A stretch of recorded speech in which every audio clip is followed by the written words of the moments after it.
औज़ुबिल्लाहि मिनश्शैतानिर्रजीम बिस्मिल्लाहिर्रहमानिर्रहीम अस्सलामु अलैकुम वरहमतुल्लाहि वबरकातुहू। मेरे अजीज भाइयों बहनों और बच्चों, आज की इस वीडियो में मैं आपको उस डाकू के बारे में बयान करूंगा जिसको अल्लाह पाक ने अपनी रहमत से नबी करीम सल्लल्लाहु अलैहि वसल्लम की ज़ियारत नसीब फरमाई।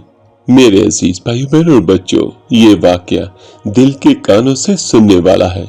हजरत मौलाना अकाडवी रहमतुल्लाह अलैह ने अपनी किताब में लिखा है, वो फरमाते हैं, मुझे विहाड़ी के एक गांव से बड़ा मोहब्बत भरा खत लिखा गया कि मौलाना साहब हमारे गांव में आज तक मिलादुन नबी सल्लल्लाहु अलैहि वसल्लम नहीं पढ़ा गया। हमारा बहुत दिल करता है आप हमें वक़्त अनायत फरमा दे, हम तैयारी कर लेंगे। हजरत मौलाना अकाडवी रहमतुल्लाह अलैह फरमाते हैं, मैंने मोहब्बत भरे जज्बात देखकर खत लिख दिया कि फलां तारीख को मैं हाजिर हो जाऊंगा।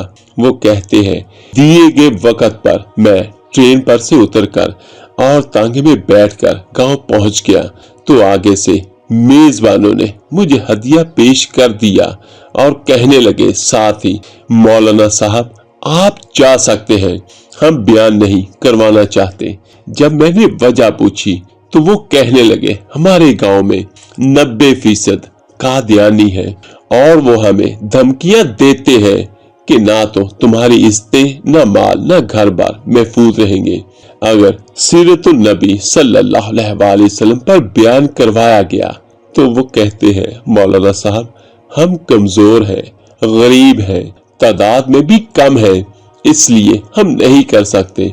मौलाना अकाडवी रहमतुल्लाह फरमाते हैं, मैंने वो हदिया, वो लिफाफा जो उन्होंने मुझे नजराना पेश किया था वापस कर दिया और कहा कि बात तुम्हारी होती या मेरी होती तो मैं वापस चला जाता। बात मदीने वाले आका दो जहां सल्लल्लाहु अलैहि वसल्लम की इज्जत की आ गई है, अब बयान होगा और जरूर होगा। उनकी ये बात सुन के वो गांव वाले घबरा गए। वो कहने लगे, हजरत आप तो चले जाएंगे, मसला तो हमारे लिए होगा। तो वो कहने लगे कि मैंने कहा इस गांव के आसपास कोई डंडे वाला है। उन्होंने बताया कि गांव से कुछ दूर नूरा डाकू रहता है, पूरे का पूरा इलाका उससे खौफ खाता है, डरता है। तो वो कहने लगे, मैंने कहा चलो मुझे ले चलो उस नूरे के पास। जब हम नूरे के डेरे पर पहुंचे, देखकर नूरा बोला, आज खैर है मौलवी साहब, क्यों आ गए हैं? तो मैंने कहा कि बात हजूर सल्लल्लाहु अलैहि वसल्लम की इज्जत की आ गई है, तुम कुछ करोगे? तो वो कहने लगे कि मेरी बात सुन के नूरा बिजली की तरह खड़ा हुआ और बोला, मैं डाकू जरूर हाँ पर बगैरत नहीं हाँ। वो हमें लेकर चल निकला। मस्जिद में 3 घंटे बयान किया मैंने और नूरा डाकू डट कर खड़ा रहा। आखिर में नूरे ने ये जरूर कहा, अगर किसी ने भी मुसलमानों की तरफ आंख उठाकर भी देखा तो नूरे से बच नहीं सकेगा।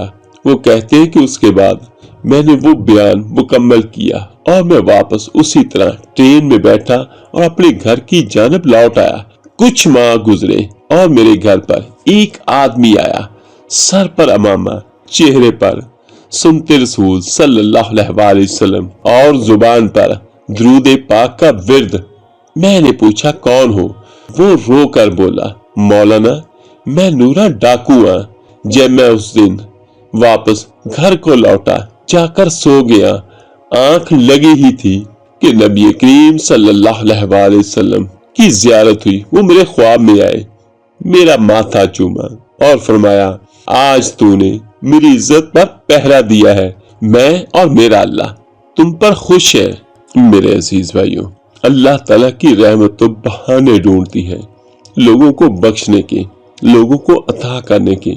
तो आखिर में सभी भाई सभी बहनें दुआ करें कि काश वो लम्हा, वो रात हम पर भी आए जब हमारी आंखें बंद हो और हमारे नसीब और हमारे मुकद्दर जाग जाएं और हमें अल्लाह पाक अपनी रहमत से अपने हबीब नबी दो जहां सल्लल्लाहु अलैहि वसल्लम की ज़ियारत नसीब फरमाए। आमीन सुम आमीन। अल्लाह पाक आप सबका हामी और नासर हो। अस्सलामु अलैकुम।